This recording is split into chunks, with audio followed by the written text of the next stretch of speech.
നമസ്കാരം. Lights camera action എന്ന നമ്മുടെ ചാനലിലേക്ക് ഒരിക്കൽ കൂടി സ്വാഗതം. ഞാൻ നിങ്ങളുടെ ശാന്തിയുള്ള ദിനേശ്. ഞാൻ ഒരു കാര്യവും പ്രവചിക്കുന്ന ആളൊന്നുമല്ല. നമ്മൾ 720 സ്റ്റോർ ചെയ്തതിൽ ഒരെണ്ണം പോലും ഞാൻ പ്രവചിച്ചതല്ല. നമ്മുടെ ചാനലിൽ ഒരു കാര്യം പറയണമെങ്കിൽ വ്യക്തമായ തെളിവോ എനിക്ക് വ്യക്തമായ ബോധ്യമോ ഉണ്ടാവണം.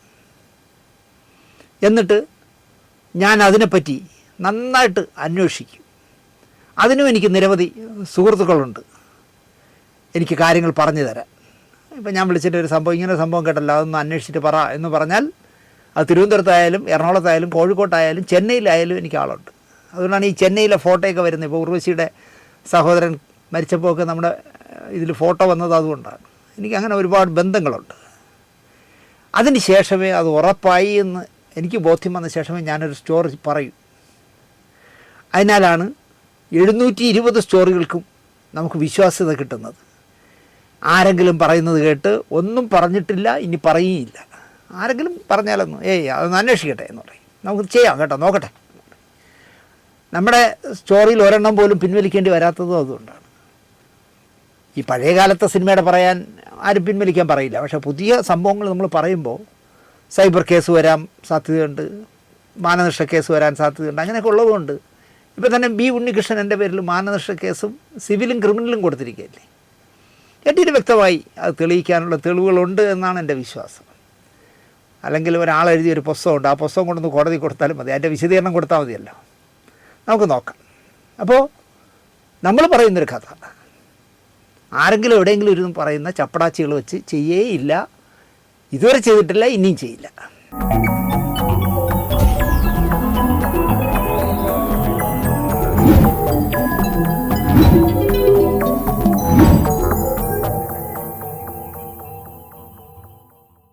നമസ്കാരം. പ്രൊഡക്ഷൻ മാനേജറായിരുന്നോ ബാദുഷ എന്ന് എനിക്കറിയില്ല. പ്രൊഡക്ഷൻ എക്സിക്യൂട്ടീവ് ആയിരുന്നു എന്നുള്ള എനിക്കറിയാം. പിന്നെ അദ്ദേഹം പ്രൊഡക്ഷൻ കൺട്രോളറായി, കൺട്രോൾ ഇല്ലാത്ത പ്രൊഡക്ഷൻ എക്സിക്യൂട്ടീവ് പ്രൊഡ്യൂസറായി, അങ്ങനെ പലതിലും കൺട്രോൾ ഇല്ലാതെ പോയി. എനിക്ക് വലിയ ഇഷ്ടമുള്ള എന്താ പറയുക, പ്രൊഡക്ഷൻ സൈഡിലുള്ള പുതിയ തലമുറയിലെ കുഴപ്പമില്ല എന്ന് പറയാവുന്ന ചുരുക്കം പേരിൽ ഒരാളായിരുന്നു. അങ്ങനത്തെ ഉള്ളൊരു ഇമേജായിരുന്നു ബാദുഷയ്ക്ക്. എന്നെ ഇഷ്ടമായിരുന്നു. എപ്പോൾ ഒന്ന് ദിനേശ് ചേട്ടാന്നൊക്കെ കേട്ട് വന്ന് അടുത്ത് വന്ന് കുശലമൊക്കെ പറയുമായിരുന്നു. വേഗത്തിൽ തന്നെ ബാദുഷ വളർന്ന് കയറി. അയാൾ നല്ല മനുഷ്യനാട്ടോ, എല്ലാവരോടും നന്നായിട്ട് പെരുമാറും എന്നൊക്കെ പറഞ്ഞൊരു ഇമേജ് അയാൾ പെട്ടെന്ന് ഉണ്ടാക്കിയെടുത്തു. ആളുകളോട് അയാൾ പെരുമാറുന്ന രീതി അഭിനന്ദനീയമായിരുന്നു. സിനിമയിൽ ഒന്നുമല്ലാത്ത എന്നെയൊക്കെ കാണുമ്പോൾ അയാൾ കാണിക്കുന്ന സ്നേഹം നമുക്ക് അയാളെ സ്നേഹിക്കാനേ ആകൂ. ആ തരത്തിലാണ് അയാൾ പെരുമാറുന്നത്. കൊറോണയുടെ പ്രതാപകാലത്ത് തിരുവനന്തപുരത്തെ ഒരു സിനിമ പ്രൊഡക്ഷൻ മാനേജർ എന്നെ വിളിക്കുന്നു. ഒരു സന്ധ്യയ്ക്കാണ്. ഞാനിപ്പോൾ പഴയക്കാട് കലാഭവൻ്റെ മുന്നിൽ നിൽക്കുകയാണ്. ഇപ്പോൾ ഇങ്ങോട്ട് വന്നാലേ ഒരു കാഴ്ച കാണിച്ചു തരാം. ഞാൻ ചോദിച്ചു, എന്ത് കാഴ്ച? ബാദുഷ കേരളത്തിലെ എല്ലാ പ്രൊഡക്ഷൻ എക്സിക്യൂട്ടീവുമാർക്കും കൺട്രോളർമാർക്കും മാനേജർമാർക്കും ഒക്കെ സൗജന്യമായി ഒരു വലിയ കിറ്റ് കൊടുക്കുന്നു. തികച്ച സൗജന്യമാണ്. അതിൽ അരി മുതൽ ഉപ്പ് വരെയുള്ള എല്ലാ സാധനങ്ങളും ഒരു 4 പേരുള്ളൊരു കുടുംബത്തിന് ഒരാഴ്ച സുഭിക്ഷമായി എന്തായാലും കഴിക്കാനുള്ള എല്ലാമുള്ള കിറ്റാണ് കൊടുക്കുന്നത്. അപ്പോൾ ഞാൻ ചോദിച്ചു, പ്രൊഡക്ഷൻ എക്സിക്യൂട്ടീവുമാരുടെ സംഘടനയുടെ വകയായിട്ടാണോ എന്ന് ചോദിച്ചു. അല്ല അവന്മാർക്കും ബാദുഷ തന്നെയാണ് ഈ കിറ്റ് കൊടുക്കുന്നത്. ആര്? ഈ പ്രൊഡക്ഷൻ കൺട്രോളർമാരുടെ സംഘടനയിലെ നേതാക്കൾക്കും ബാദുഷ തന്നെയാണെന്ന് ഈ കിറ്റ് കൊടുക്കുന്നത്. എറണാകുളത്ത് നിന്ന് തിരിച്ച വണ്ടി ഒരു 9-9:30 ആകുമ്പോൾ വഴുതിക്കാട് കലാഭവൻ്റെ മുന്നിലെത്തും. എല്ലാ തിരുവനന്തപുരത്തുള്ള മാനേജർമാരെയും എക്സിക്യൂട്ടീവുമാരെയും കൺട്രോളർമാരെയും ഒക്കെ ഇവിടെ വരാൻ പറഞ്ഞിട്ടുണ്ട് ഞാൻ, അവർക്ക് ഓരോ കിറ്റ് കൊടുക്കാനായിട്ട്. ഞാൻ പറഞ്ഞു, നീ ഒരു കാര്യം ചെയ്യ്, ആ കിറ്റുകൾ വന്നിട്ടുമ്പോൾ കിറ്റിൻ്റെ കൂമ്പാരമൊക്കെ ഉണ്ടാവുമല്ലോ, അതിൻ്റെ ഒരു 2-3 സ്റ്റില്ലെടുത്ത് എനിക്ക് അയക്കി. പുണ്യകർമ്മമായ കാര്യമല്ലേ അയാൾ ചെയ്യുന്നത്. നമ്മുടെ ചാനലിൽ അതിനെപ്പറ്റി പറയാം. ബാദുഷയുടെ പടമടിച്ച തുണിസഞ്ചിയിൽ കുറേ പലവ്യഞ്ജനങ്ങളുമായി. പലവ്യഞ്ജനം എന്ന് പറഞ്ഞാൽ നിങ്ങൾക്ക് മനസ്സിലാവുമെന്ന് പറഞ്ഞാൽ ഈ മുളക്, മല്ലി, കടുക്, കായം എന്നൊക്കെ പറയുന്നതാണല്ലോ പലവ്യഞ്ജനം തിരുവനന്തപുരത്ത് പറയുന്നത്. അപ്പോൾ അങ്ങനെയുള്ള പലവ്യഞ്ജനമൊക്കെ നിറച്ച ഒരു കിറ്റുമായിട്ട് ഈ എന്നെ ഫോൺ ചെയ്ത മാനേജർ എൻ്റെ വീട്ടിൽ വന്നു. ഞാൻ ആ കിറ്റിൻ്റെ പടം ഞാൻ വിചാരിച്ചു അത് അയാളുടെ മാനേജർക്ക് കിട്ടിയ കിറ്റാണെന്നാണ് കരുതിയത്. അപ്പോൾ അതിൻ്റെ ഒരു പടം എടുക്കാൻ ഞാൻ തുടങ്ങുമ്പോൾ അയാൾ പറഞ്ഞു, ധൃതി വയ്ക്കണ്ട, ഈ കിറ്റ് നിങ്ങൾക്കാണ്. തിരുവനന്തപുരത്തുകാർക്ക് മുഴുവൻ കൊടുത്ത ശേഷം മിച്ചം വന്ന കിറ്റാണിത്. സന്തോഷപൂർവ്വം ഞാനത് വാങ്ങി. ഇതൊക്കെ കണ്ടു പഠിക്കാൻ ഫെഫ്ക നേതാവിനോട് പറയൂ എന്ന് പറഞ്ഞാണ് ഞാൻ അയാളെ യാത്രയാക്കിയത്. നിൻ്റെ നേതാവിൻ്റെ പറ ഇതുപോലെയൊക്കെ കൊടുക്കാൻ, ബാദുഷ കൊടുക്കണണ്ട. എനിക്ക് അതോടുകൂടി വീണ്ടും ബാദുഷയുടെ മതിപ്പ് കൂടി. പതിയെ പതിയെ ബാദുഷയുടെ കൈകളിലായി മലയാള സിനിമ. മമ്മൂട്ടിയുടെ മുന്നിൽ പോലും തലയിൽ കണ്ണട വെച്ച് കൂളിംഗ് ഗ്ലാസും വെച്ചുകൊണ്ട് നടക്കാനാകുന്ന വിധത്തിൽ ബാദുഷ വളർന്നു. അങ്ങനെയൊന്നും ഒരുമാതിരിപ്പെട്ടവരൊന്നും മമ്മൂട്ടിയുടെ മുമ്പ് തലയിൽ കണ്ണടയും വെച്ച് നടക്കില്ല. അതുപോലും വച്ച് നടക്കാൻ പേടിയില്ലാത്ത തരത്തിൽ ബാദുഷ വളർന്നു. ഒരേ സമയം 10-12 സിനിമകൾ അയാളുടെ കയ്യിലായി.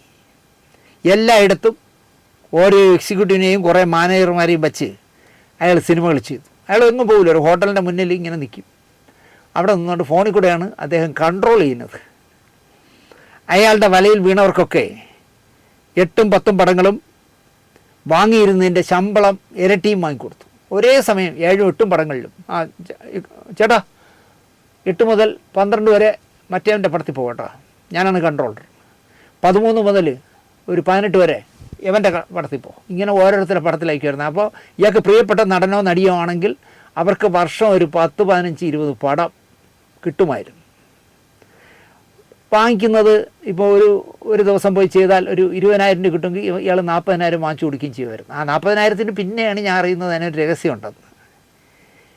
ഇയാളെ മാത്രം കരുതി ഒരാൾ ഒരു സമയം ഒരു സിനിമ മാത്രം വർക്ക് ചെയ്താൽ മതി എന്ന നിയമം വന്നു ഫെഫ്കയിൽ. ബാദുഷയെ കൊണ്ട് ഒരുപാട് പരാതിയായി, ഒരുപാട് ജോലിയില്ലാതായി ഒരുപാട് എക്സിക്യൂട്ടീവ്മാർക്ക്. അവർ പരാതി കൊടുത്തു, ഇയാൾ ഒരേ സമയം 10-15 പടം ചെയ്താൽ ഞങ്ങൾ എന്ത് ചെയ്യും. അങ്ങനെ ഫെഫ്ക ഒരു തീരുമാനം എടുത്തു, ഒരേ സമയം ഒരു സിനിമയിൽ കൂടുതൽ ഈ തലപ്പത്തിരിക്കുന്ന ആരും ചെയ്യാൻ പാടില്ല. ഒരു മേക്കപ്പ് മാൻ ഒരു പടയെ ചെയ്യാവൂ, ഒരു ഹെയർ ഡ്രസ്സർ ഒരു പടയെ ചെയ്യാവൂ, ഒരു കോസ്റ്റ്യൂമർ ഒരു പടയെ ചെയ്യാവൂ. അങ്ങനെ ഒരു നിയമം കൊണ്ടുവന്നു. അതിനെ മറികടക്കാനായിട്ട് ഡോക്ടർ ബാദുഷ ഈ കൺട്രോളർ എന്നുള്ളത് വിട്ട് എക്സിക്യൂട്ടീവ് പ്രൊഡ്യൂസറായി മാറി. എൻ്റെ പേരിൽ മാത്രം പോരായെങ്കിൽ ഭാര്യയുടെ പേരിലും എക്സിക്യൂട്ടീവ് പ്രൊഡ്യൂസറായിട്ട്. അപ്പോൾ ഭാര്യ വർക്ക് ചെയ്യുന്ന എക്സിക്യൂട്ടീവ് പ്രൊഡ്യൂസറായി വർക്ക് ചെയ്യുന്ന സെറ്റിൽ ബാദുഷയോട് പോകാൻ പാടില്ല എന്ന് പറയാൻ പറ്റില്ല. ബാദുഷ അങ്ങനെ കളിച്ചു. ക്രമേണ അയാൾ നിർമ്മാതാവായി മാറി. ഞൊടിയിടയിലാണ് ബാദുഷ കോടീശ്വരനായി മാറിയത്. പ്രോപ്പർ വേയിലെ പൈസ അല്ല, അത് ഞാൻ തുറന്നു പറയുന്നു. കഷ്ടപ്പെട്ടുണ്ടാക്കിയ പൈസ കൊണ്ടല്ല പുള്ളി പ്രൊഡ്യൂസറായത്. ഒരു പടത്തിൽ അഭിനയിക്കണമെങ്കിൽ 3,500 രൂപയോ 6,000 രൂപയോ എന്തോ അടച്ച് രജിസ്റ്റർ ചെയ്യണം. അയാൾക്കൊരു ചാനലുണ്ടായിരുന്നു, സിനിമ എന്നൊക്കെ പറഞ്ഞെന്തോ. ആ യൂട്യൂബ് ചാനലിൽ 6,000 രൂപ അടച്ചങ്ങ് രജിസ്റ്റർ ചെയ്യണം. അത് 3,500 അല്ലെങ്കിൽ 2,500 എന്തോ ആവട്ടെ, ആയിരങ്ങളാണ് അടയ്ക്കേണ്ടത്. അപ്പോൾ ഒരു പുതിയ പടത്തിൽ അഭിനയിക്കാനായിട്ട് പരസ്യം അതിൽ വരും. മാറ്റിനി എന്നാണ് എൻ്റെ പേര്. മാറ്റിനിയിൽ അതിൻ്റെ പരസ്യം വരുമ്പോൾ ചുരുങ്ങിയതൊരു 1000 പേർ രജിസ്റ്റർ ചെയ്താൽ എത്ര ലക്ഷം രൂപ മാറ്റിനിയുടെ പെട്ടിയിൽ അല്ലെങ്കിൽ ബാദുഷയുടെ മിന്തിയിൽ വീഴുമെന്ന് നിങ്ങൾ ആലോചിച്ച് നോക്ക്. നിർമ്മാതാവിന് ഇതിൽ നിന്ന് 5ൻ്റെ പൈസ കിട്ടില്ല. കാരണം അത് ബാദുഷയുടെ മാറ്റിനിയിലല്ലേ പറഞ്ഞത്, അയാളുടെ ചാനലല്ലേ, അയാൾ അതിൽ നിന്ന് സെലക്ട് ചെയ്യും. അപ്പോൾ ഈ സംവിധായകൻ എന്നൊക്കെ പറഞ്ഞ കുരങ്ങൻ എന്ത് ജോലിയെന്ന് എനിക്കറിയില്ല. ആരെയൊക്കെ അഭിനയിപ്പിക്കണമെന്ന് ബാദുഷ തീരുമാനിക്കും ഈ പരസ്യം കണ്ട് വരുന്നവരിൽ നിന്ന്. പക്ഷേ അതിൽ രജിസ്റ്റർ ചെയ്യണമെങ്കിൽ ഈ പറഞ്ഞ 1000 കൊടുക്കണം. തൻ്റെ കൈപ്പിടിയിൽ വീണവരുടെയൊക്കെ റേറ്റങ്ങ് പുള്ളി കൂട്ടി. ദിവസ ശമ്പളമാണല്ലോ ഇവർക്കൊക്കെ. ഇപ്പോൾ ഈ സ്വഭാവ വേഷങ്ങൾ ചെയ്യുന്നവർക്കൊക്കെ ഇപ്പോൾ ഒരു പടത്തിനല്ലല്ലോ ദിവസ ശമ്പളം. 5 ദിവസം വരെ എത്ര രൂപ വേണം, 10 ദിവസം വരെ എത്ര വേണം, അങ്ങനെയാണല്ലോ ഇപ്പോൾ. 10 ദിവസത്തേക്ക് 20 ലക്ഷം രൂപ വിലയിടുമെന്ന് വെച്ചോളൂ ബാദുഷ. ഇയാളല്ലേ കൺട്രോളറും എക്സിക്യൂട്ടീവ് പ്രൊഡ്യൂസറും ഒക്കെ ഇയാളാണല്ലോ. അപ്പോൾ അയാൾ നിശ്ചയിക്കും, ഈ കോലപ്പന് ഒരു ദിവസം 2 ലക്ഷം രൂപ വെച്ച് നമുക്ക് 10 ദിവസത്തേക്ക് വിളിക്കാം, 20 ലക്ഷം രൂപ കൊടുത്താൽ മതി, ലാഭമാണ് എന്ന് പറയും. 10 ദിവസത്തേക്ക് 50,000 വെച്ച് വാങ്ങിച്ചവരെ എനിക്കറിയാം. 10 ദിവസത്തേക്ക് ഒരു ദിവസം 50,000 രൂപ വെച്ച്, ഒരു എന്താ പറയുക 50,000 രൂപ വെച്ചെന്ന് പറഞ്ഞ് വാങ്ങിക്കുന്നവർ ഒരു വിഭാഗമുണ്ട്.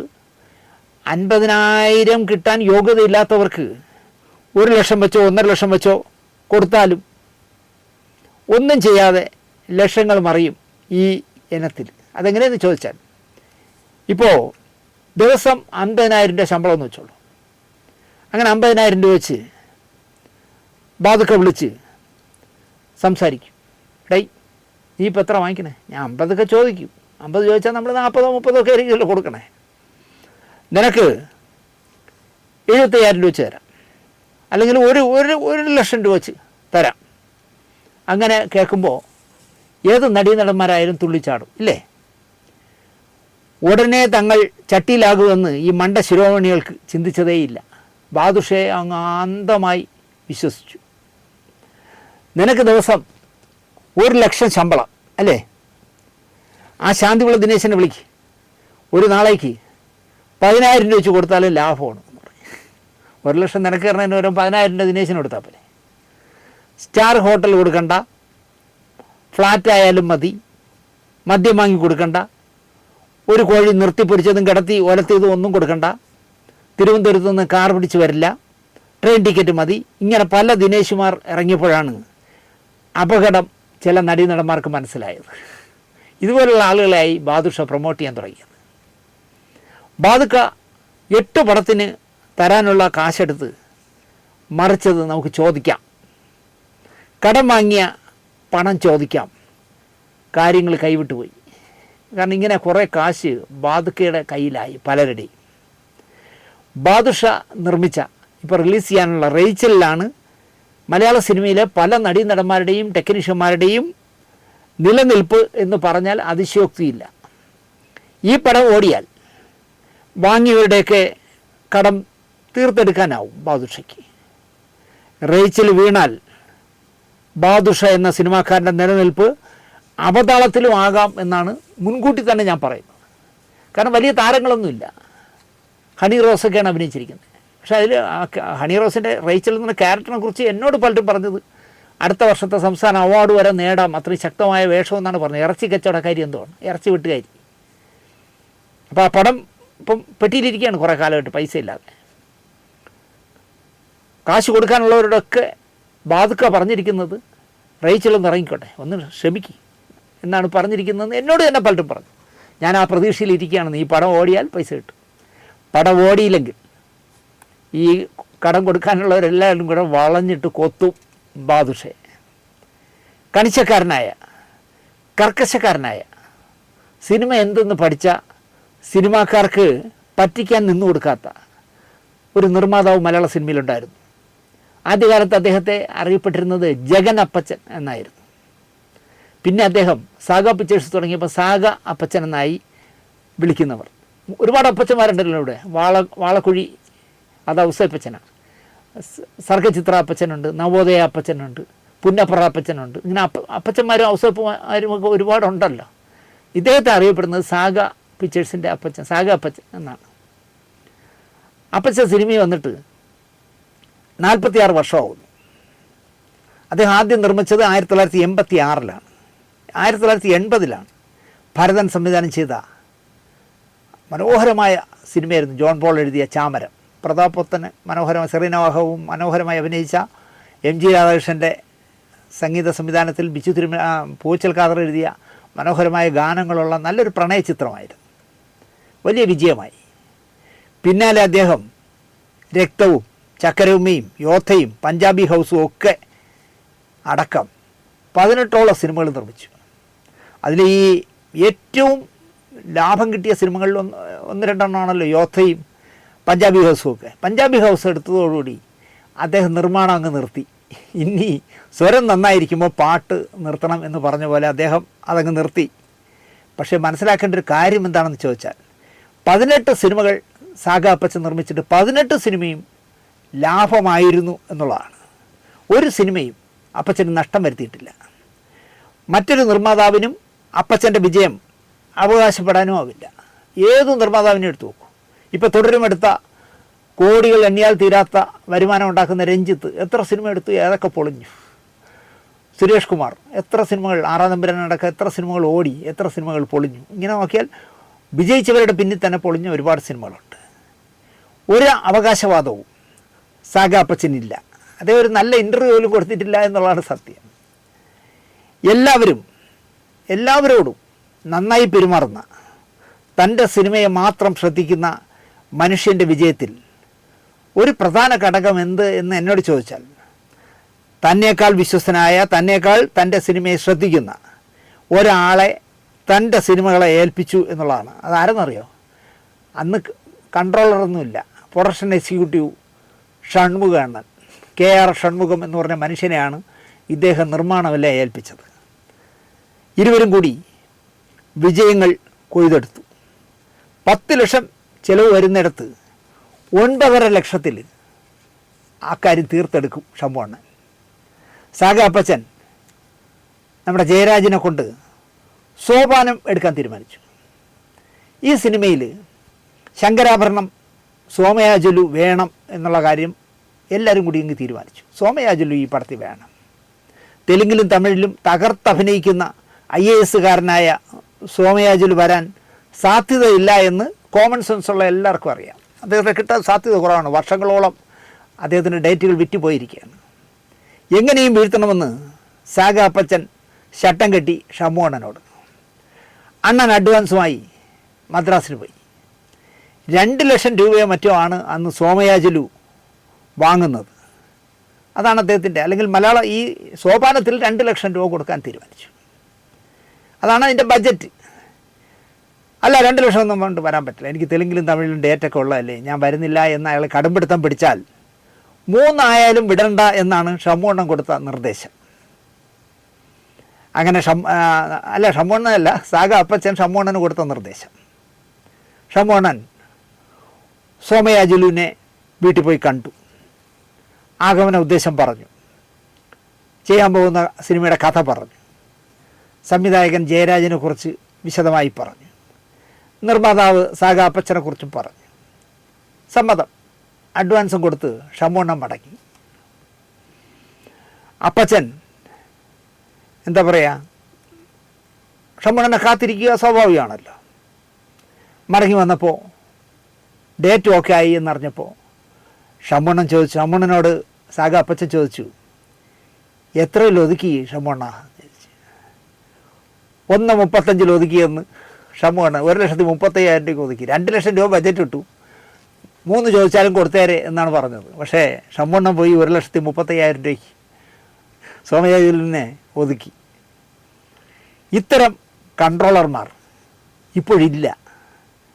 75 വാങ്ങുന്നതിന് 1 തരാമെന്ന് പറയുന്ന നിർമ്മാതാവിനോട് 2 പറയുന്ന എക്സിക്യൂട്ടീവുമാരൊക്കെയാണ്, അല്ലെങ്കിൽ കൺട്രോളർമാരൊക്കെയാണ് മലയാള സിനിമയെ ഇപ്പോൾ ഭരിക്കുന്നത്. അതാണ് മലയാള സിനിമയുടെ, വർത്തമാനകാല മലയാള സിനിമയുടെ ദൗർഭാഗ്യം എന്ന് പറയാം. സാഗാ അപ്പച്ചനെ പോലുള്ള നിർമ്മാതാക്കളും ഇപ്പോഴില്ലല്ലോ. എന്നോട് ഷൺമുഖണ്ണൻ സോമയാജുലിനെ കാണാൻ പോയ കഥ പറഞ്ഞത് സാക്ഷാൽ ജഗൻ അപ്പച്ചൻ തന്നെയാണ്.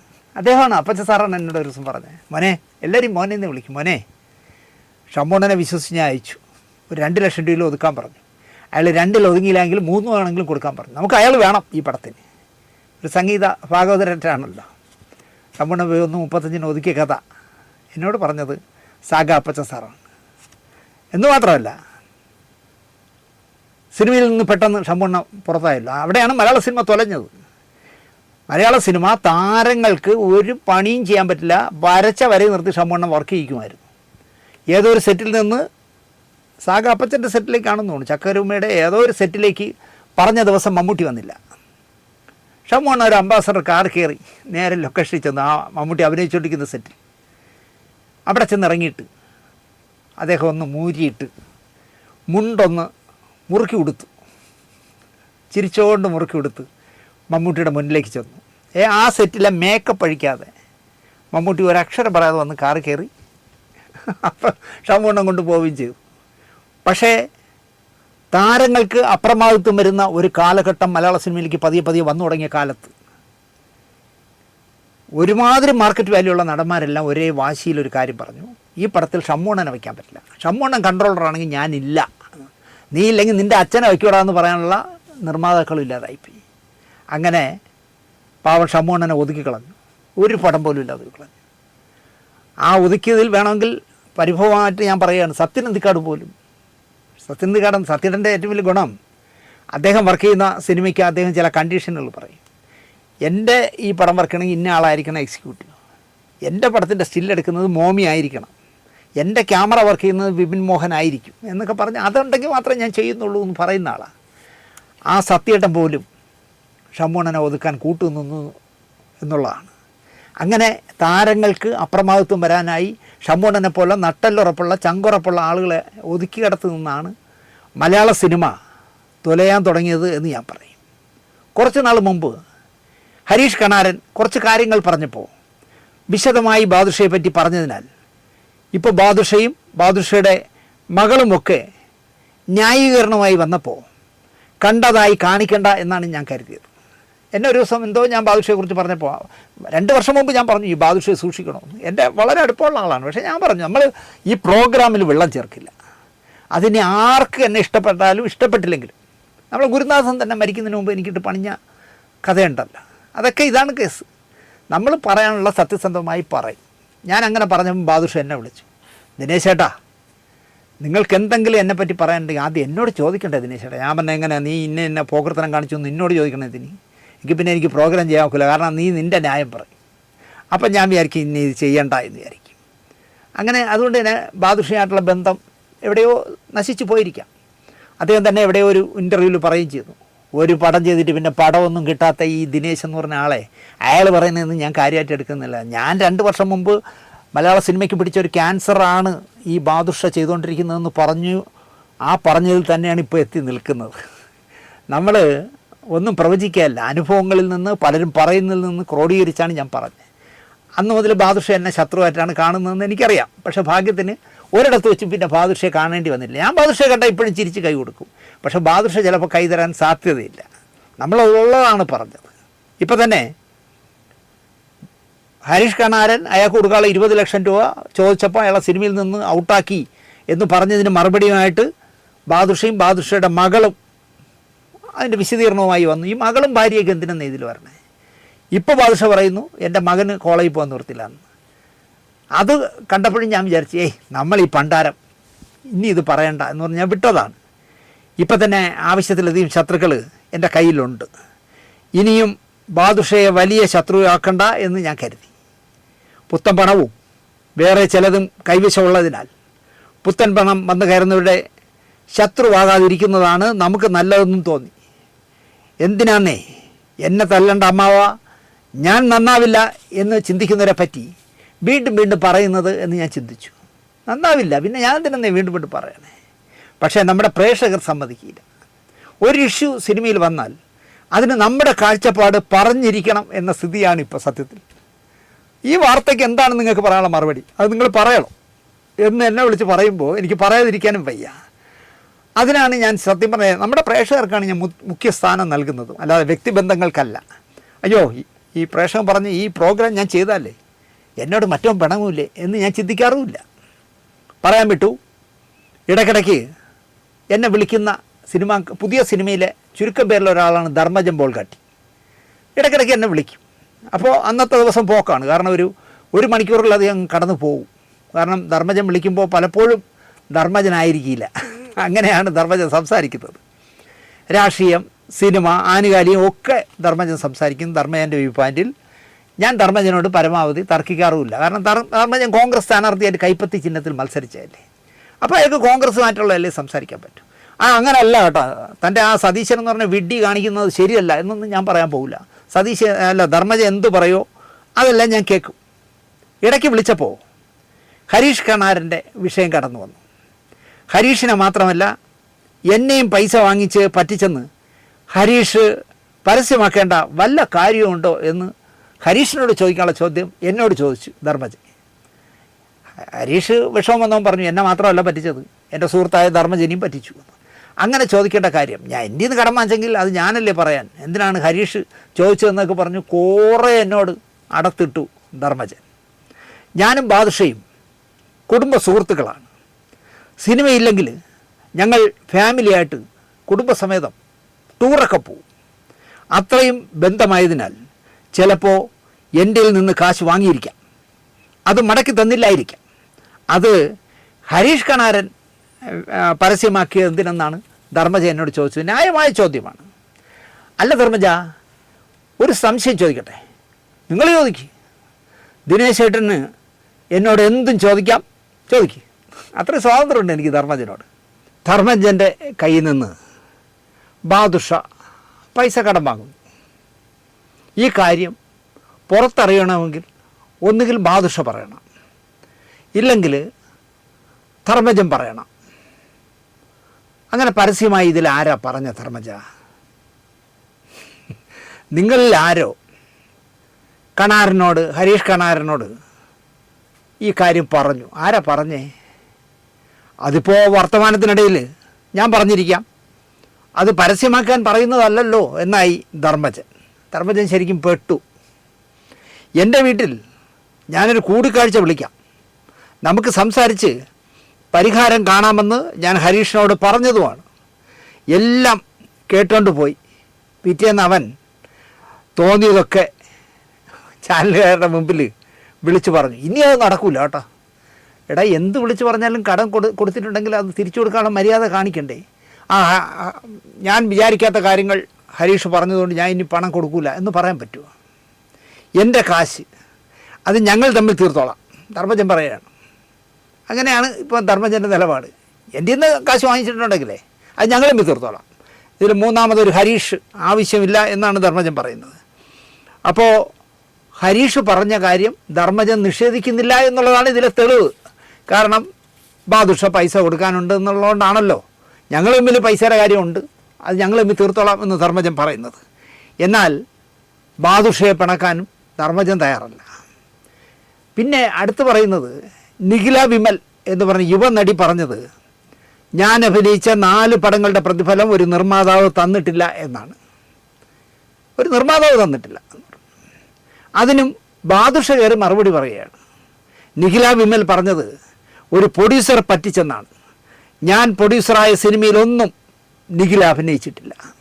എന്നാൽ ഞാൻ പ്രൊഡക്ഷൻ കൺട്രോളറായിരുന്ന സിനിമകളിൽ നിഖില വിമൽ അഭിനയിച്ചിട്ടുണ്ട്. അതിന് ഞാൻ എന്ത് ചെയ്യാനാണ് എന്നാണ് നമ്മളെ ബാദുഷ കേൾക്കുന്നത്. ഇവിടെ ഒരു പ്രശ്നം എന്താണെന്ന് അറിയാമോ ബാദുഷയ്ക്ക്? തുടർച്ചയായി 4 പടങ്ങൾ എടുക്കുകയും അതിലൊക്കെ നിഖിലയെ നായികയാക്കിയ ഒരു നിർമ്മാതാവും മലയാള സിനിമയിൽ ഇപ്പോൾ ഇല്ല. നിങ്ങൾ കൺട്രോളായ സിനിമകളിൽ നിഖില ഉണ്ടായിരുന്നു, ഒരുപാട് സിനിമകളിൽ അങ്ങനെ ഉണ്ടായിരുന്നു എന്ന് നിങ്ങളും സമ്മതിക്കുന്നു. അവിടെ എന്തോ ഒരു സ്പെല്ലിംഗ് മിസ്റ്റേക്ക് ഇല്ലേ ബാദുഷ?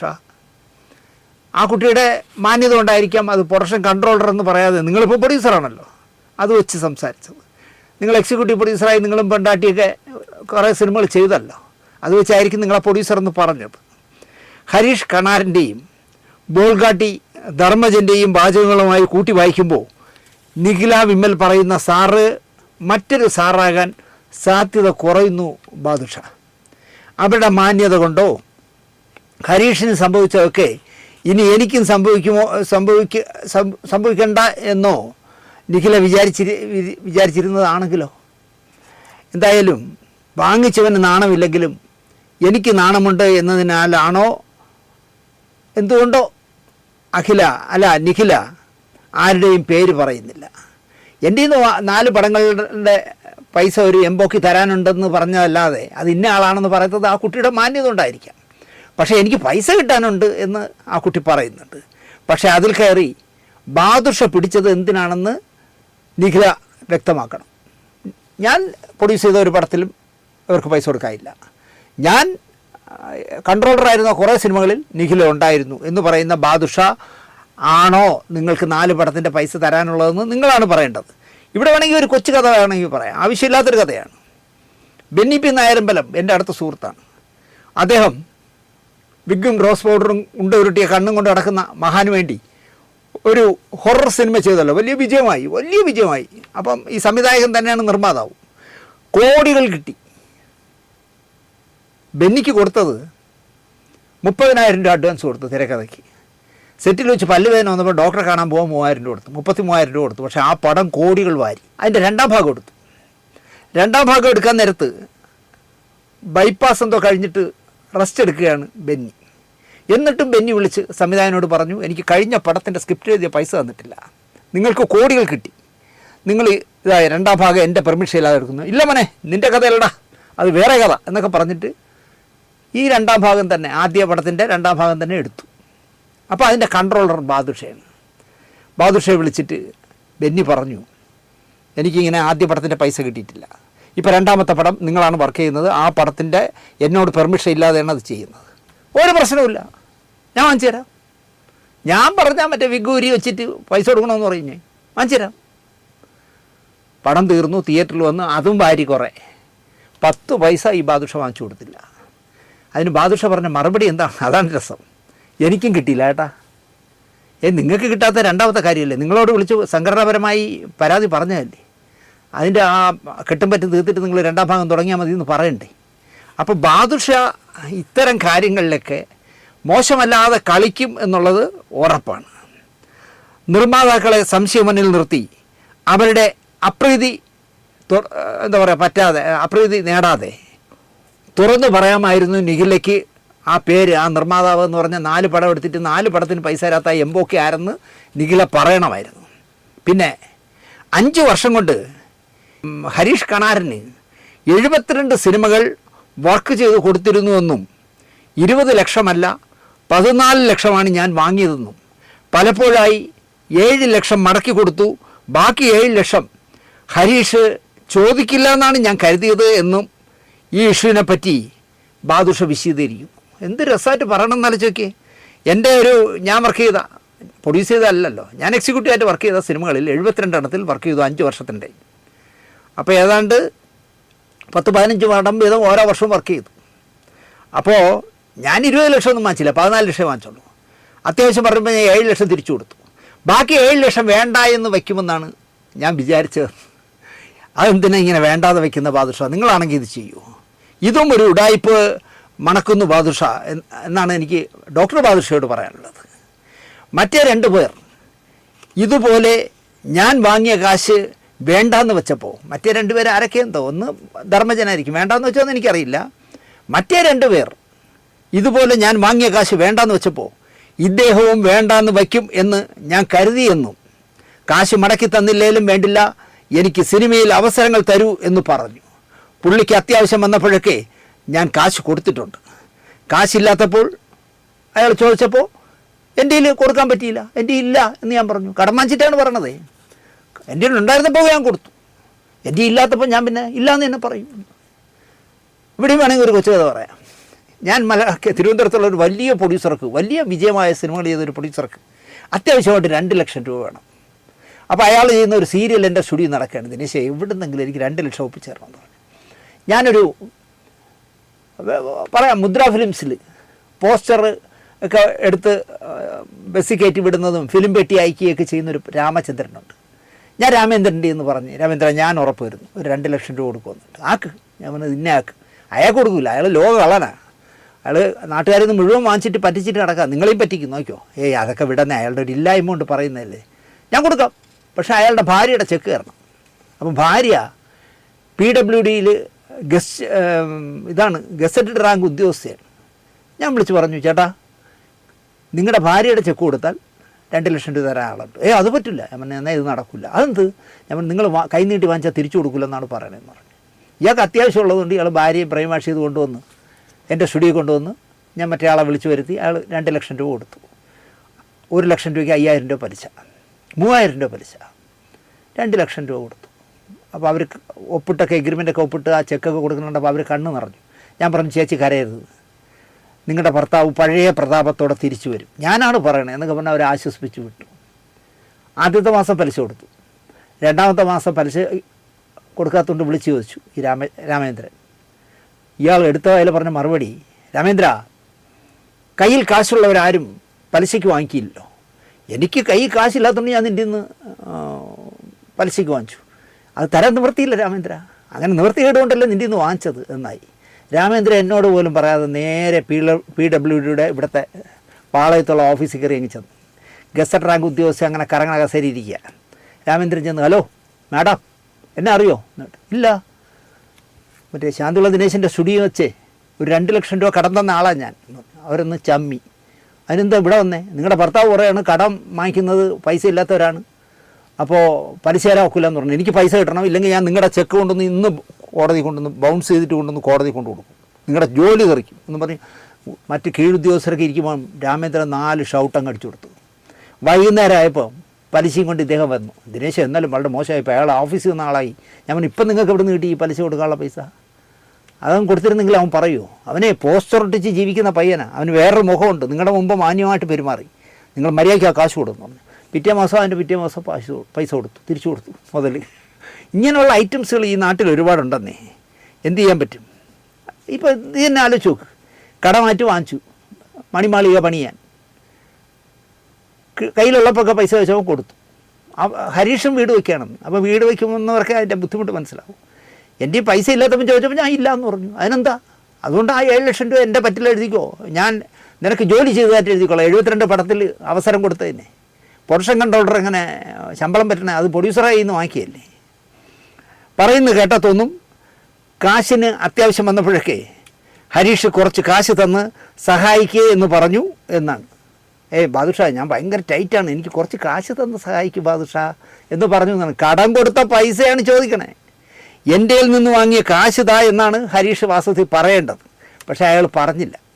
പിന്നെ ഏതോ മറ്റ് 2 പേർ തന്ന പണം വേണ്ടാന്ന് വയ്ക്കുമ്പോൾ ഹരീഷും അങ്ങനെ ചിന്തിക്കുമെന്ന് ഞാൻ കരുതിയെന്ന് ബാദുഷ സാർ പറയുന്നതിൻ്റെ യുക്തി എനിക്ക് മനസ്സിലാകുന്നതേയില്ല. കടം തരുന്നവരൊക്കെ വേണ്ടാന്ന് വെക്കണമെന്നത് എന്ത് ന്യായമാണ് ഡോക്ടർ ബാദുഷ?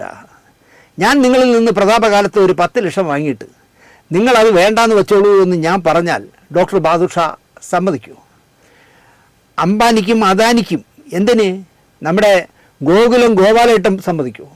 അംബാനി അദാനി നമുക്ക് വിടാം. ഗോകുലം ഗോപാലേട്ടം ഒരു ചിട്ടി പിടിച്ചിട്ട് ഇപ്പം ഞാൻ തന്നെ പോയി ഒരു 50,000 രൂപ ഒരു ചിട്ടി പിടിച്ചു എന്ന് വെച്ചോളൂ. 50 പേജിലോ മറ്റോ ആണ് അതിൽ ഒപ്പിട്ട് കൊടുക്കേണ്ടത്, തിരിച്ചു കൊടുക്കുന്നതിൻ്റെ എഗ്രിമെൻറ്റ്. ഗോപാലേട്ടൻ അതെല്ലാം കൂടെ ഒപ്പിട്ട് വാങ്ങി അവിടെ ഒരു അലമാരിയിൽ സേഫായിട്ട് വയ്ക്കും. പിന്നെയാണ് ബാദുഷ നിങ്ങളും മണിമാളിക കെട്ടാൻ സിനിമയ്ക്ക് ഡേറ്റ് വാങ്ങിയ പാവങ്ങളുടെയൊക്കെ ലക്ഷങ്ങൾ വാങ്ങിയാൽ അത് തിരിച്ചു ചോദിക്കുന്നത് തെറ്റാണെന്ന വിചിത്ര ന്യായം പറയുന്നത്. ശരിയല്ലേ? ശരിയാണോ എന്ന് ബാദുഷ ഇനിയും ചിന്തിക്കണം. പിന്നെ ഇക്കാരണം കൊണ്ട് എനിക്കും എൻ്റെ കുടുംബത്തിനും പുറത്തിറങ്ങാൻ പറ്റുന്നില്ല എന്നാണ് ഡോക്ടർ ബാദുഷയുടെ വേറൊരു വിഷമം. എൻ്റെ മക്കൾക്ക് പുറത്തിറങ്ങാൻ ഒക്കുന്നില്ല, എൻ്റെ ഭാര്യയ്ക്ക് പുറത്തിറങ്ങാൻ ഒക്കുന്നില്ല, എനിക്ക് പുറത്തു പോകാൻ പറ്റുന്നില്ല. കാരണം എല്ലാവരും എന്നെ ഒരു കള്ളനെ പോലെ നോക്കുന്നു എന്നാണ് ബാദുഷ പറയുന്നത്. നമ്മൾ ശരിയല്ല എന്നൊരാളോ ഒരു കൂട്ടം പേരോ പരസ്യമായി പറഞ്ഞാൽ ഇയാൾ കൈനീട്ടി വാങ്ങിയാൽ തിരിച്ചു കൊടുക്കുന്നവനല്ല എന്ന് പറഞ്ഞാൽ സഹപ്രവർത്തകരിൽ നിന്നും പിരിവെടുത്ത് അയാൾ മണിമാളിക വയ്ക്കുന്നതെന്ന് പറഞ്ഞാൽ കൂടെയുള്ളവരെ പിഴിഞ്ഞാണ് ഇയാൾ നിർമ്മാതാവ് കളിക്കുന്നത് എന്ന് പരസ്യമായി പറഞ്ഞ് വാർത്തകളിൽ ഇടം നേടിയാൽ 100% സ്വാഭാവികമാണ് വീട്ടുകാർ ചമ്മും. എൻ്റെ കെട്ടിയവൻ ഇങ്ങനെ ഒരു പൈസ വാങ്ങിച്ചാൽ തിരിച്ചു കൊടുക്കാത്തതെന്ന് എല്ലാവരും പറയുന്നല്ലോ, എൻ്റെ ബാപ്പയെ പറ്റി ഇങ്ങനെ പറയുന്നല്ലോ എന്ന് വീട്ടുകാർ തീർച്ചയായും ചമ്മും.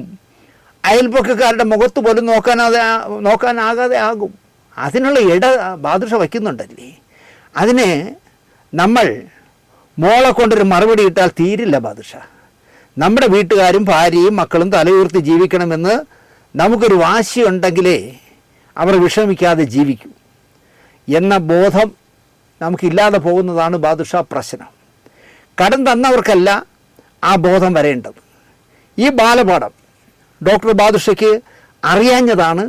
വീണ്ടും വീണ്ടും അവർ തന്നതുപോലെ യവനും എനിക്ക് ചുമ്മാ തന്നതാണെന്ന് വിചാരിച്ചത് എന്ന് പറഞ്ഞിട്ട് വല്ല കാര്യമുണ്ടോ ബാദുഷ എന്നാണ് എനിക്ക് ചോദിക്കാനുള്ളത്. ആരൊക്കെയോ ചുമ്മാ കൊടുത്തു, തിരിച്ച് വേണ്ടാന്ന് പറഞ്ഞു. അപ്പോൾ ബാദുഷയ്ക്ക് ഹരീഷ് കണാരനും കൊടുക്കുമെന്ന് വിചാരിക്കും. എന്താ കാര്യം? ഹരീഷ് കണാരൻ തൻ്റെ മച്ചമ്പിയാണ്. വർഷങ്ങൾക്ക് മുമ്പ് ഒരു 4-5 പെണ്ണുങ്ങളുടെ കഥ പറയുന്ന ഒരു പരമ്പര സൂര്യ TV-യിൽ സംപ്രേഷണം ചെയ്തു. നല്ല ജ്ഞാനമുള്ള ഒരു സംവിധായകനായിരുന്നു ആ സീരിയൽ സംവിധാനം ചെയ്തത്. അയാളൊരു വീട് വെച്ചു. അദ്ദേഹം വീട് വെച്ചെന്നേ ഉള്ളൂ, പണം മുടക്കിയത് മുഴുവൻ ആ മെഗാ ഹിറ്റ് സീരിയലിൽ അഭിനയിച്ചവരും ടെക്നീഷ്യന്മാരുമായിരുന്നു. നീ എനിക്ക് വീട്ടിൽ ഒട്ടിക്കാനുള്ള ടൈൽസ് മുഴുവൻ വാങ്ങിത്തരണം. നായകൻ എന്താ പറയുക, നീ എനിക്ക് ഡബിൾ ഡോറിലുള്ള ഫ്രിഡ്ജ് വാങ്ങിത്തരണം. ഇങ്ങനെ എന്താ പറയുക, വേഷങ്ങൾ കൊടുത്തവർക്ക് എത്ര രൂപ ശമ്പളം കിട്ടിയോ അതിനനുസരിച്ചുള്ള ഓരോ സാധനങ്ങൾ വാങ്ങിച്ചു തരണമെന്ന് ഈ സംവിധായകൻ പച്ചയ്ക്ക് നേരിട്ട് പറഞ്ഞ് അവരെ കൊണ്ട് വാങ്ങിപ്പിച്ചു. ഈസി ആയിട്ട് അയാൾ വീട് തീർത്തു, ഫുൾ ഫർണിഷിങ് നടത്തി. നാണമുണ്ടോ എന്ന് ആലോചിച്ച് നോക്കിയേ. അല്പമെങ്കിലും നാണമുണ്ടെങ്കിൽ, ഉളുപ്പുണ്ടെങ്കിൽ തൻ്റെ സീരിയലിൽ അഭിനയിക്കുന്നവരുടെയും തൻ്റെ സീരിയലിലെ ക്യാമറാമാൻ്റെയും തൻ്റെ സീരിയലിലെ എഡിറ്ററുടെയും തൻ്റെ സീരിയലിലെ തിരക്കഥ എഴുതുന്നവൻ്റെയും ഒക്കെ നീ ഇത് വാങ്ങിച്ചു തരണേ, നീ അത് വാങ്ങിച്ചു തരണേ, നീ മറ്റത് വാങ്ങിച്ചു തരണേ എന്ന് പറഞ്ഞ് ഒരു വീട് വെച്ചിട്ട് വല്ല കാര്യമുണ്ട്. പക്ഷേ അയാൾ വീട് വെച്ച് പോയി. പക്ഷേ പിന്നെ വേറൊരു സീരിയലെടുത്ത് ക്ലച്ച് പിടിച്ചില്ല. അതെന്താണെന്ന് എനിക്കറിയില്ല. അയാളത് ന്യായീകരിച്ചു. ബാദുഷ സാറും വേറൊരു രീതിയിൽ അതിനെ ന്യായീകരിക്കുകയാണ്. കടം വാങ്ങിയ തുക തിരിച്ചു വാങ്ങിയതിനാൽ ARM സിനിമയിൽ നിന്ന് പുറത്താക്കി എന്ന പരാതിയാണ് ബാദുഷയ്ക്കെതിരെ നമ്മൾ ഹരീഷ് പറയുന്നത്. കടം വാങ്ങിയ 20 ലക്ഷം മടക്കി തന്നില്ലെന്നും തിരിച്ചു ചോദിച്ചപ്പോൾ ARM അടക്കം സിനിമകളിൽ നിന്നും ഒഴിവാക്കി എന്നുമാണ് ഹരീഷ് കണാരൻ പറയുന്നത്. വലിയ സിനിമയായതിനാൽ ആർട്ടിസ്റ്റുകൾക്ക് കുറച്ച് ശമ്പളമേ കൊടുക്കാവൂ എന്ന പുതിയൊരു തിയറിയും ബാദുഷ ന്യായീകരണത്തിനായി പറയുന്നു. ഹരീഷ് കണാരൻ്റെ 50 ദിവസം വേണം ഈ സിനിമയ്ക്ക്. 5 ലക്ഷം രൂപ മാത്രമേ ശമ്പളം തരാൻ ആവൂ എന്ന് ബാദുഷ പറഞ്ഞത്രേ. അതായത് ഒരു ദിവസം 10,000 രൂപ, 15 ലക്ഷമെങ്കിലും തരണമെന്ന് കണാരൻ വാശി പിടിച്ചത്രേ. ഒരു ദിവസം 30,000 രൂപ വെച്ച് വേണമെന്ന് കണാരൻ വാശി പിടിച്ചുകൊണ്ടാണ് ഒഴിവാക്കിയെന്നാണ് ബാദുഷ പറയുന്നത്. തിരുവനന്തപുരത്തെ ഒരു നടൻ നായകനായിരുന്നപ്പോൾ 75,000 ആയിരുന്നു പ്രതിഫലം, നായക വേഷം ചെയ്തിരുന്ന കാലത്ത്. ഇപ്പോൾ അച്ഛൻ വേഷത്തിന് ഒരു ദിവസത്തേക്ക് 1 ലക്ഷം വാങ്ങി മര്യാദയ്ക്ക് അഭിനയിച്ചുകൊണ്ടിരുന്നതാണ്. ഈ നടനെ ഡോക്ടർ ബാദുഷ എന്താ പറയുക, കാര്യങ്ങളൊക്കെ സംസാരിച്ച് 1 വർഷം ഫുള്ളായി ബുക്ക് ചെയ്യുമത്രേ. ഇപ്പോൾ ഉണ്ടോയെന്ന് എനിക്കറിയില്ല. നടനെ വിളിച്ചാൽ ഡേറ്റ് അത്രയും ബൾക്കായിട്ട് ഞാൻ ബാദുഷ ഡോക്ടർക്ക് കൊടുത്തു, അദ്ദേഹത്തിൻ്റെ കൈവശമാണ് എന്ന് പറയും. ബാദുഷ സാറിനെ വിളിച്ചാൽ ഡേറ്റ് ഞാൻ അഡ്ജസ്റ്റ് ചെയ്ത് തരാം, എനിക്ക് വേണ്ടതാണ്, എന്നാലും ഞാൻ അഡ്ജസ്റ്റ് ചെയ്ത് തരാം എന്ന് പറയും. പക്ഷേ ഒരു ദിവസത്തേക്ക് 2 ലക്ഷം മുതൽ 3 ലക്ഷം വരെ ചോദിച്ചിരുന്നു എന്നാണ് പറയുന്നത്. നടന് 1 ലക്ഷം വാങ്ങിച്ചിരുന്ന നടന് 1.5 ലക്ഷം കൊടുക്കുമ്പോൾ അങ്ങേര് ഹാപ്പി. 50,000 ഒരു ഇതുമില്ലാതെ, ഒരു കഷ്ടപ്പാടും ഇല്ലാതെ കൂടുതൽ കിട്ടുകയല്ലേ. ബാക്കി നോക്കുകൂലിയായി എടുക്കുമായിരുന്നു എന്ന് പറയുന്നു. ഇതിൽ എത്ര സത്യമുണ്ട് എത്ര തെറ്റുണ്ടെന്ന് എനിക്കറിയില്ല.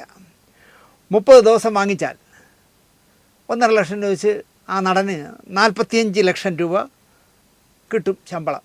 ഒരു സിനിമയിലെ നായകനായിരുന്നപ്പോൾ 75,000 വാങ്ങിച്ചിരുന്ന ആളാണ്. അപ്പോൾ 45 ലക്ഷം രൂപ നായകന് കിട്ടുമ്പോൾ ബാദുഷ സാറിന് എത്ര കിട്ടും നിങ്ങളൊന്ന് ആലോചിച്ച് നോക്ക്. ഇത് നേരിട്ട് അനുഭവിച്ച ഒരു നിർമ്മാതാവ് എന്നോട് പറഞ്ഞതാണിത്. സംവിധായകനും കൂടെ ഉണ്ടായിരുന്നു. അത് വാങ്ങിച്ചോട്ടെ എന്ന് ഞാൻ പറയും. കാരണം അയാളെങ്ങ് ഒഴിവാക്കിയാൽ പോരെ. 45 ലക്ഷം കൊടുക്കാൻ ഇല്ലാത്തവർ അയാളെ വയ്ക്കണ്ട, അത്ര തന്നെ. ഹരീഷ് കണാരന് ദിവസം 10,000 രൂപ എന്നത് അനീതിയായിപ്പോയി ബാദുഷ ഡോക്ടറെ എന്ന് ഞാൻ പറയുള്ളൂ. ഇപ്പോൾ സീരിയലിൽ ഹരീഷ് കണാരൻ അഭിനയിക്കാൻ പോയാൽ ഏറ്റവും ചുരുങ്ങിയത് 10-25,000 രൂപ, 15,000 രൂപ മുതൽ 25,000 രൂപ വരെ കിട്ടാനുള്ള മാർക്കറ്റ് വാല്യൂ അയാൾക്കുണ്ട്. ബാദുഷയും സംവിധായകനും തിരക്കഥാകൃത്തും ക്യാമറാമാനും എഡിറ്ററും ഒക്കെ ഈ പറഞ്ഞ സിനിമയ്ക്കായി 10% ശമ്പളമേ വാങ്ങിച്ചുള്ളൂ എന്ന് നെഞ്ചി കൈവച്ച് പറയുമോ? ആർട്ടിസ്റ്റുകളോട് മാത്രമല്ലല്ലോ, ടെക്നീഷ്യന്മാരിൽ നിന്നും കുറച്ച് കാണുമല്ലോ. ബാദുഷ പറയുമോ ഞാൻ വാങ്ങിച്ചിരുന്ന പ്രതിഫലത്തിൻ്റെ 10% ഞാൻ വാങ്ങിച്ചുള്ളൂ ഈ പറയുന്ന ടൊവിനോയുടെ പടത്തിനെന്ന് പറയുമോ? അതൊക്കെ എന്താ പറയുക, കണാരനെ ഒഴിവാക്കാൻ പറയുന്നതല്ലേ. ടൊവിനോ തന്നെ നിങ്ങളെന്താ അഭിനയിക്കാൻ വരാഞ്ഞതെന്ന് ചോദിച്ചു എന്നാണ് ഹരീഷ് പറയുന്നത്. ഞാൻ പ്രതീക്ഷിച്ചു നിങ്ങൾ വരും, നിങ്ങളെന്താ വരാത്തേ എന്ന് ടൊവിനോ തന്നെ ചോദിച്ചു എന്ന് പറയുന്നു. പണം വാങ്ങുന്ന സമയത്തും തിരിച്ച് ചോദിക്കുന്ന ഘട്ടത്തിലും ശമ്പളമായി കരുതണമെന്നാണ് ബാദുഷ പറയുന്നത്. ബാദുഷ അങ്ങനെ പറഞ്ഞിട്ടില്ല എന്നാണ് കണാരൻ പറയുന്നത്. നിങ്ങൾ ഈ 20 ലക്ഷം വാങ്ങുന്നെങ്കിലേ കുറച്ച് പൈസ ഞാൻ തിരിച്ചു തരും അപ്പോഴപ്പോഴായിട്ട്, ബാക്കി ഞാൻ എൻ്റെ ശമ്പളത്തിൽ കൂട്ടുമെന്ന് ബാദുഷ പറഞ്ഞിട്ടില്ല എന്ന് ഹരീഷ് പറയുന്നു. എൻ്റെ ശമ്പളമായി ഒരു 20 ലക്ഷം ഇനി തായെന്ന് പറഞ്ഞാൽ നേർബുദ്ധിയുള്ള ഒരാളും കൊടുക്കില്ലല്ലോ. അതുകൊണ്ടായിരിക്കണം കടമാറ്റ് വാങ്ങിച്ചിട്ട് തിരിച്ച് ചോദിക്കുമ്പോൾ അത് ശമ്പളമായിട്ട് കൂട്ടിക്കളാൻ പറയണത്. വീട് പണിയുന്ന സമയത്ത് സാമ്പത്തിക ബുദ്ധിമുട്ട് നേരിട്ടപ്പോഴാണ് പണം തിരികെ ചോദിച്ചത് എന്നാണ് ഹരീഷ് കണാരൻ പറയുന്നത്. അതിനുശേഷമാണ് ARMലെ വേഷം നഷ്ടമായത്. മാത്രമല്ല ശമ്പളക്കാര്യം സംസാരിച്ചിട്ടും ഉണ്ടായിരുന്നില്ല എന്നാണ് ഹരീഷ് പറയുന്നത്. പണം കടം വാങ്ങിയത് ബാങ്ക് വഴിയാണ്. ബാങ്ക് സ്റ്റേറ്റ്മെൻറ്റ് കണാരനും എടുത്ത് സൂക്ഷിച്ച് വെച്ചിട്ടുണ്ട്. ഒരു ഇഷ്യൂ എന്നാൽ കാണിക്കാൻ. 72 സിനിമയുടെ കഥ 72 സിനിമയുടെ കഥ പറയാം. ഓരോ സിനിമയും ശമ്പളം പറ്റിയിട്ടാണല്ലോ കൺട്രോളറും മറ്റ് ശിഷ്യന്മാരും വർക്ക് ചെയ്തത്. അല്ല ഓസിനല്ലല്ലോ ഒരു സിനിമ വർക്ക് ചെയ്യുന്നത്. അപ്പോൾ പിന്നെ എന്തിനാ കണാരൻ ശമ്പളം കൊടുക്കുന്നതെന്ന് എനിക്ക് മനസ്സിലാവുന്നില്ല.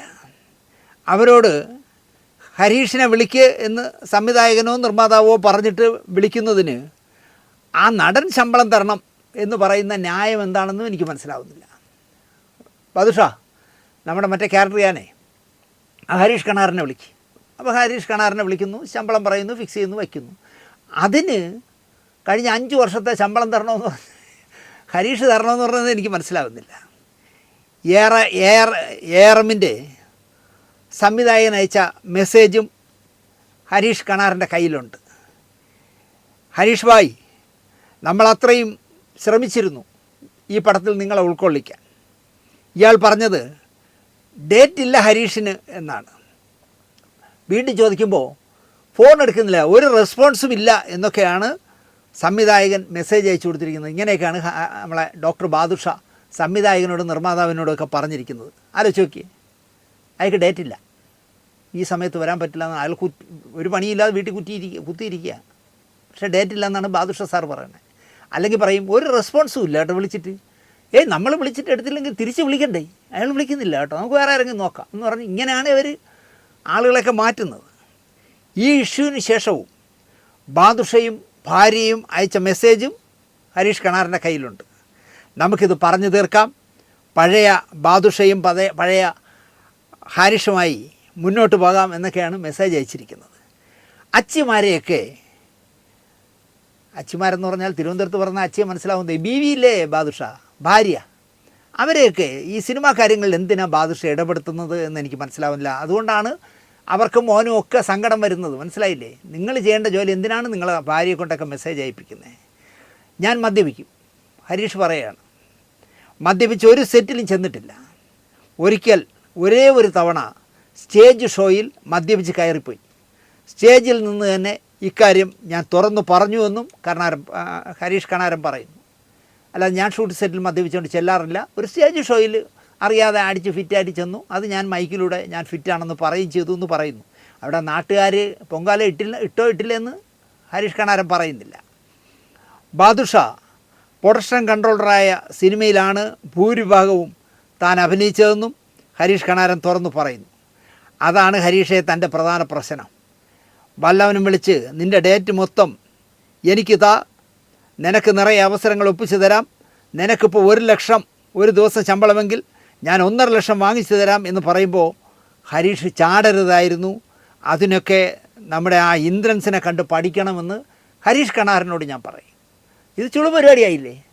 365 ദിവസം ബാദുഷേരി കൊടുത്തിട്ട് ബാദുഷ അത് വീതിച്ച് കണ്ടവന് വിറ്റ് തോന്നണ എടുത്തോട്ടെ, എനിക്കുള്ള കിട്ടുമല്ലോ. അതിന് ഇവിടെ തിരുവനന്തപുരത്തൊരു പഴമൊഴിയുണ്ട്, അത് ഈ ക്യാമറയുടെ ഫ്രണ്ടിൽ പറയാൻ പറ്റില്ല. അത് അധ്വാനിക്കാതെ കാശുണ്ടാക്കാനുള്ള പണിയാണ് ഹരീഷ് കണാരനും ചെയ്തത്. അതുകൊണ്ടാണ് ഞാൻ പറഞ്ഞത് അതൊക്കെ നിങ്ങൾ ഇന്ദ്രൻസിനെ കണ്ട് പഠിക്കണമെന്ന്. ചുമ്മാ സെറ്റിൽ ചെന്നിറങ്ങി ലക്ഷങ്ങൾ വാങ്ങി പോകുമ്പോൾ ഇതുപോലെ അടപടലം മുങ്ങിപ്പോവും എന്ന് താങ്കൾ കരുതാത്തത് മോശമായി പോയി എന്ന് ഞാൻ പറയും. സ്വന്തം കാര്യം സ്വയം നോക്കാൻ സമയമില്ലെങ്കിൽ, അതിനുള്ള ബുദ്ധിയില്ലെങ്കിൽ ശമ്പളത്തിന് ഒരാളെ വയ്ക്കണം. മാസ ശമ്പളത്തിന് ഒരാളെ വയ്ക്കാമല്ലോ. ഇവിടെ എല്ലാവരും വെച്ചിട്ടില്ലേ മാനേജർമാരെ? അങ്ങനെ വയ്ക്കാമല്ലോ.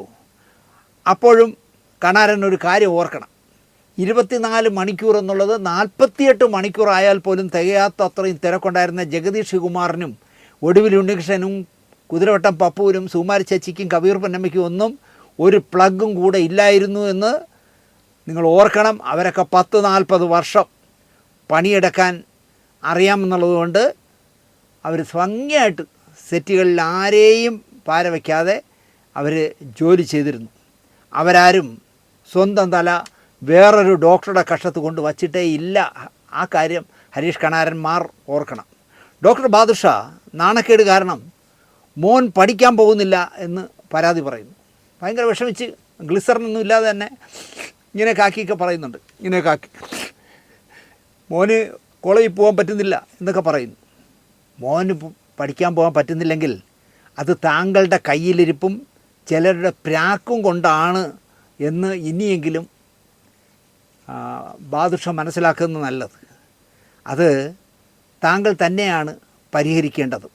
വാപ്പ കണ്ടവരെ പറ്റിക്കാൻ പോയാൽ അത് പരസ്യമായി പറ്റിക്കപ്പെട്ടവൻ ചാനലുകളിൽ പറയുകയും ചെയ്താൽ നല്ലൊരു കുടുംബം നമുക്കുണ്ടെങ്കിൽ അവർ നാണം കെട്ട് തല താഴ്ത്തും എന്നുള്ള ബോധം ബാദുഷയ്ക്ക് വേണമായിരുന്നു.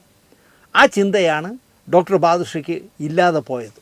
അതിന് മറ്റുള്ളവരെ ഹരീഷിനെ എന്നല്ല കടം വാങ്ങിയവരെ കുറ്റം പറഞ്ഞിട്ട് കാര്യമില്ല എന്ന് ഞാൻ പറയും. ഇപ്പം തന്നെ റേച്ചലിലാണ് എല്ലാം നിൽക്കുന്നത് ബാദുഷയുടെ ഭാവി. ഞാൻ നേരത്തെ പറഞ്ഞതുപോലെ ആ ക്യാരക്ടർ നല്ല ക്യാരക്ടർ, പവർഫുള്ളായ ക്യാരക്ടർ എന്ന് പറയുന്നു. അത് എന്താവും ഹണി റോസ് ചെയ്തു വച്ചിരിക്കുന്നു. വലിയ താരങ്ങളൊന്നും ഇല്ലാത്ത പടമാണ്. ഈ പടം ഒന്ന് ഇറങ്ങിക്കോട്ടെ, നിങ്ങളെല്ലാവരുടെ പ്രശ്നവും ഞാൻ പരിഹരിക്കാമെന്ന് ബാദുഷ ഒരുപാട് പേർക്ക് ഉറപ്പ് കൊടുത്തിട്ടുണ്ടെന്ന് പറയുന്നു. പടം ഓടിയില്ലെങ്കിൽ മലയാള സിനിമയിൽ നിന്ന് വാനിഷായി പോവും ഡോക്ടർ ബാദുഷ എന്നുള്ളൊരവസ്ഥയിലാണ് ഇപ്പോൾ മലയാള സിനിമ പൊയ്ക്കൊണ്ടിരിക്കുന്നത്. അല്ലെങ്കിൽ മലയാള സിനിമയല്ല പൊയ്ക്കൊണ്ടിരിക്കുന്നത്, ബാദുഷയുടെ സിനിമ ലൈഫ് പൊയ്ക്കൊണ്ടിരിക്കുന്നത്. എന്തിനാണ് ആവശ്യമില്ലാത്ത പണിക്കൊക്കെ ബാദുഷ പോയത്? ബാദുഷ മര്യാദയ്ക്ക് ഈ പറഞ്ഞ പോലെ എക്സിക്യൂട്ടീവ് പ്രൊഡ്യൂസറും കൺട്രോളറും തേങ്ങാക്കൊല്ലിയും എല്ലാം കൂടെ ചേർത്ത് ഒരു പടം തീർത്ത് അടുത്ത പടം തീർത്ത് അടുത്ത പടം, ഇതിനിടയിൽ കഥാ ചർച്ച, മറ്റേ ചർച്ച, മറിച്ച ചർച്ചയ്ക്കൊക്കെ പോവാം. അങ്ങനെ മാന്യമായി ചെയ്തിരുന്നുവെങ്കിൽ ഇപ്പോഴും ബാദുഷ ലൈവിൽ നിന്നേനെ. എത്ര പെട്ടെന്നാണ് ബാദുഷ നിങ്ങൾ ഔട്ടായത്. നിങ്ങളെ സിനിമാക്കാർക്ക് വെറുത്തു, അതാണ് പ്രശ്നം. നിങ്ങൾ ഇതൊക്കെ പറയുമ്പോൾ വിചാരിക്കും ഈ ദിനേശ് എന്തിനാണ് ദിനേശ് ഏട്ടെന്ന് മുമ്പ് വിളിക്കും, ഇനി ദിനേശ് എന്ന് പറയാം. ദിനേശ് എന്തിനാണ് എന്നെ ആവശ്യമില്ലാതെ ഞാൻ ബാദുഷയെ മാത്രമല്ല ബാദുഷ, അത് ഹരീഷ് കരുണാകരനായാലും ബാദുഷ ആയാലും നിങ്ങളൊക്കെ നേരെ വാ നേരെ പോകുമെന്ന് പറഞ്ഞ് പോകണം. അങ്ങനെ പോകാത്തത് കൊണ്ടാണ് ഞാൻ എൻ്റെ ധാർമ്മിക രോഷം ഇതിലൂടെ പറയുന്നത്. നിങ്ങൾ മര്യാദക്കാരനായിരുന്നെങ്കിൽ, മാന്യമായി സിനിമയെ സ്നേഹിച്ചിരുന്നെങ്കിൽ, ഈ ഇരിക്കുന്നതിന് മുമ്പേ കിടക്കണമെന്ന് വിചാരിക്കാതെ നിങ്ങൾക്ക് എന്താ പറയുക, യൂട്യൂബ് തുടങ്ങി അതിൽ പിള്ളേരെ ഇൻ്റർവ്യൂ ചെയ്ത് 3000, 5000, 6000 ഒക്കെ വാങ്ങി വിഴുങ്ങണം. ഒരു പടം ചെയ്യുമ്പോൾ ഒരു 1000 പേരെ വിളിച്ച് കൂട്ടി, അയ്യോ പൈസ കൊടുത്ത പിള്ളേർ വിളിച്ച് പറയുന്ന കാര്യങ്ങൾ കേൾക്കണം. ഇയാൾ പറ്റിച്ചത് നടന്നു പോകണം. ജൂനിയർ ആർട്ടിസ്റ്റിൻ്റെ വേഷം കൊടുക്കുകയാണെങ്കിൽ ഞാനിപ്പോൾ ചെയ്ത അതിരടി എന്ന് പറഞ്ഞ സിനിമയിൽ 1500 കുട്ടികൾ പങ്കെടുക്കുന്നു. ഭീമമായ ശമ്പളമാണ് അവർക്ക്. നല്ല കുട്ടികൾ, നല്ല സുന്ദര കുട്ടന്മാർ, സുന്ദര കുട്ടികൾ. അവർ എഞ്ചിനീയറിംഗ് കോളേജിൽ പഠിക്കുന്ന കുട്ടികളെന്നേ തോന്നുന്നു. അങ്ങനെയുള്ള കുട്ടികളെ സെലക്ട് ചെയ്ത് നല്ല പ്രതിഫലം കൊടുത്ത് അതിൽ അഭിനയിപ്പിക്കുന്നു. 80 ദിവസവും ഈ കുട്ടികൾ സഹകരിച്ചു. അപ്പോൾ പറ്റിച്ചിരുന്നെങ്കിൽ അവർ പോകുമായിരുന്നു, ഇല്ല. അപ്പോൾ അങ്ങനെയൊക്കെ സിനിമ എടുക്കുന്നവർ ഈ നാട്ടിലുണ്ട് ബാദുഷ. നിങ്ങൾ ആ വഴി പോകാതെ വളഞ്ഞ വഴിയിലൂടെ ഒരു യൂട്യൂബ് തുടങ്ങി വെച്ചിട്ട് പിള്ളേരെ മുഴുവൻ 3000, 6000, 8000 വെച്ച് വാങ്ങിക്കുക. പിന്നെ അഭിനയിക്കാൻ വരുന്നവൻ്റെ നിന്നൊക്കെ കടം വാങ്ങിക്കുക, 20 ലക്ഷം 30 ലക്ഷമൊക്കെ വാങ്ങിച്ചിട്ട് അത് നിൻ്റെ സർവീസിന് കൂട്ടിക്കോ എന്ന് പറയുക. ഇതൊക്കെയാണ് ബാദുഷ നിങ്ങൾക്ക് പറ്റിയൊരബദ്ധം. ഇനി ആ അബദ്ധം തിരുത്തിയെടുക്കാൻ പറ്റുമെന്ന് എനിക്കറിയില്ല. കാരണം നിങ്ങൾ ഇനി ആരും വിശ്വസിക്കാൻ സാധ്യത കുറവാണ്. അല്ലെങ്കിൽ നിങ്ങൾ ഒരു സിനിമ ചെയ്ത് സത്യസന്ധമായി ചെയ്യാൻ പറ്റുമെന്ന് എനിക്കറിയില്ല. കാരണം എല്ലാ കള്ളവും പഠിച്ചു പോയില്ലേ. എന്നാലും സത്യസന്ധമായി ചെയ്ത് ഒരു സിനിമ ഭംഗിയാക്കി തിയേറ്ററിൽ എത്തിക്കുന്നവരെ കൂടെ നിന്നാൽ ചിലപ്പോൾ നിങ്ങൾക്ക് അവസരം കിട്ടാം. തെറ്റ് തിരുത്താമല്ലോ, മനുഷ്യനല്ലേ, തെറ്റൊക്കെ പറ്റും. അതിന് ബാദുഷ തയ്യാറാണോ എന്ന് ബാദുഷ തീരുമാനിക്കട്ടെ. അതുപോലെ എനിക്ക് ഹരീഷിനോടും പറയാനുള്ളത് ഇത് തന്നെയാണ്. ഹരീഷേ, നിങ്ങളെപ്പറ്റി ഞാൻ കേട്ടത് സ്റ്റേജിൽ എന്താ പറയുക, അഭിനയിക്കുക, ആട്ടോ ഓടിക്കുക, അങ്ങനെയൊക്കെ ചെറിയ താഴേക്കിടയിൽ നിന്ന് വന്ന ഒരാളെന്ന് പറയുന്നു. കുറേ ലക്ഷങ്ങൾ വന്ന് കയറുമ്പോൾ വഴി തെറ്റരുത്. അപ്പോൾ ഒരുത്തനെ ചുമതല ഏൽപ്പിക്കുക, എല്ലാവരുടെ ഡേറ്റും നിങ്ങൾ കൊടുത്ത് നിങ്ങൾക്ക് ഇഷ്ടമുള്ള പൈസ വാങ്ങരുത്, എന്നിട്ട് എനിക്ക് അതിൻ്റെ പകുതി തന്നാൽ മതി എന്നൊക്കെ പറഞ്ഞ് പോയാലും ഇതുപോലെ അനുഭവം ഉണ്ടാവുമെന്ന് ഹരീഷ് കണാരനും പഠിക്കട്ടെ എന്ന് മാത്രം പറഞ്ഞുകൊണ്ട് ഈ എപ്പിസോഡ് ഇവിടെ അവസാനിപ്പിക്കുന്നു. നന്ദി, നമസ്കാരം.